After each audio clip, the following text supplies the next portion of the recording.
como decía, pues esto, para ampliar la mirada sobre darshanas, que normalmente es algo que se desconoce en Occidente y que normalmente, pues, aunque no se sepa, bueno, el yoga, el yoga, por ejemplo, pues es un darshana, aunque normalmente no se reconoce como tal.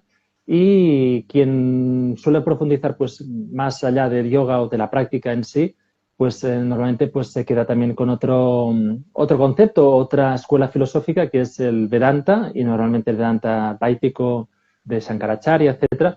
Pero como digo, pues esto, la tradición hindú nos ha concebido distintos puntos de vista más allá de estos dos, y es de lo que trataremos ahora.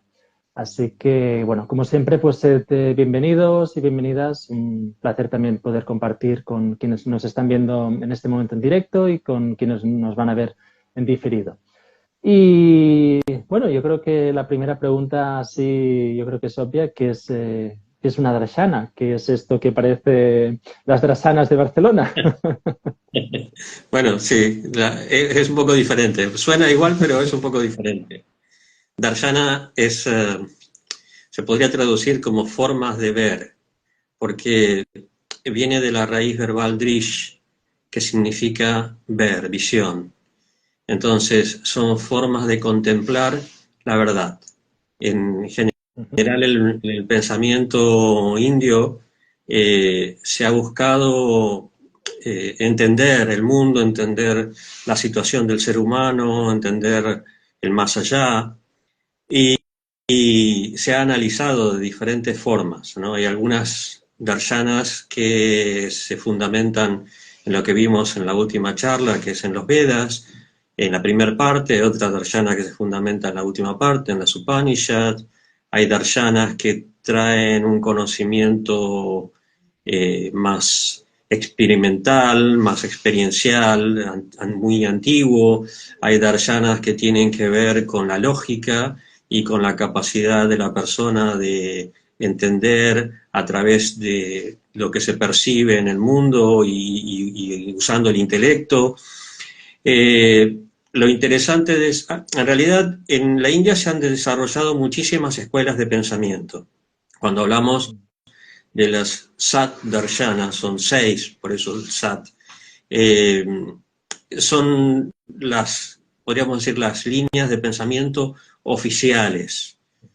Sin embargo, actualmente ha prevalecido el Vedanta. Como en sus interacciones las distintas escuelas siempre han debatido, y finalmente la que ha vencido, prevalecido, es el Vedanta. Y es lo que podemos encontrar principalmente en el Bhagavad Gita.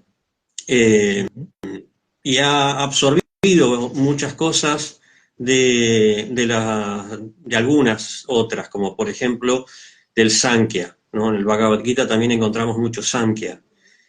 También ha tomado elementos del Nyaya.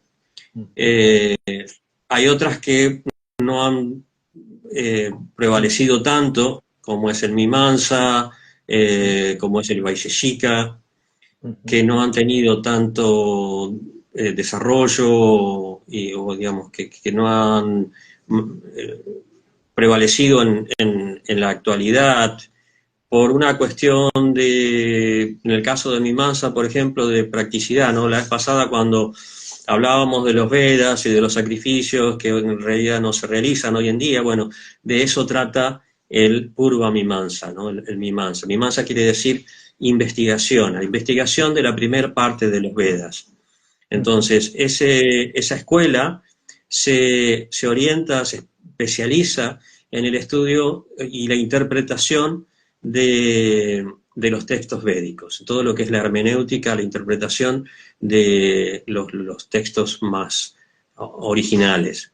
Y como esos textos hoy en día no se realizan los sacrificios y no se estudian demasiado, entonces ese Mimamsa no tiene tanta influencia hoy en día. Sí, hay quienes lo estudian, pero hoy en día no tiene tanta influencia. Después, el Vaisheshika, que es un sistema filosófico atomista, ¿no? Como, bueno, tiene muchos elementos similares a la filosofía de Demócrito, que se fundamenta en que todo es átomo.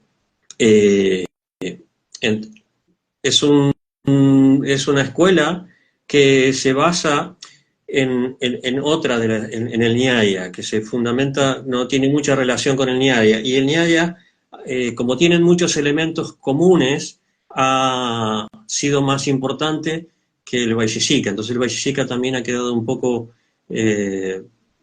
desatendido, ¿no? Y el Nyaya sí ha prevalecido porque aporta muchos elementos muy útiles en cuanto a la lógica, ¿no? Por ejemplo, unos silogismos bastante complejos, categorizaciones de los elementos en el mundo, las diferentes sustancias que forman el mundo, pero especialmente porque Nyaya significa lógica y el objetivo del Nyaya es poder perfeccionar las herramientas para adquirir conocimiento de tal manera que no haya ningún error en la adquisición de conocimiento y llegar de esa manera a la verdad última, ¿no? Es una hermenéutica muy, muy desarrollada. Y también otro elemento que ha aportado el Nyaya son las reglas para los debates, ¿no? Se categorizan los diferentes tipos de argumentos, tanto fiables como engañosos, ¿no? Para poder ver en realidad cuál es la finalidad de la persona del debatiente, de la persona que está participando en el debate. Y de esa manera poder asegurarse de que el debate no se lleva a cabo por un deseo de prevalecer o de ganar sobre el otro, sin importar la verdad, sino de adquirir la verdad.